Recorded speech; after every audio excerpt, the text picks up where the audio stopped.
தலைமறைவான திருப்பூர் பாசி நிதி நிறுவன இயக்குநர்கள் 3 பேரை அசாமில் சிபிஐ அதிகாரிகள் சுற்றி வளைத்து கைது செய்துள்ளனர். திருப்பூரை தலைமையிடமாக கொண்டு செயல்பட்ட பாசி நிதி நிறுவனம் சுமார் 1600 கோடி ரூபாய் நிதியை 48,000 பேரிடம் திரட்டியது.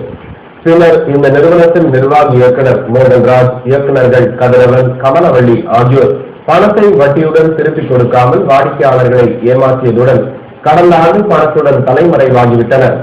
இவர்களை நேற்று அசாம் மாநிலம் கவுகாத்தியில் கைது செய்த மத்திய புலனாய்வு துறையினர் நேற்றிரவே கோவை கொண்டு வந்தனர். அதனைத் தொடர்ந்து நிதி மோசடிகளை விசாரிக்கும் நீதிமன்றத்தில் அவர்களை ஆஜர்படுத்திய சிபிஐ 7 நாள் காவலில் எடுத்து விசாரிக்க அனுமதி கோரியது.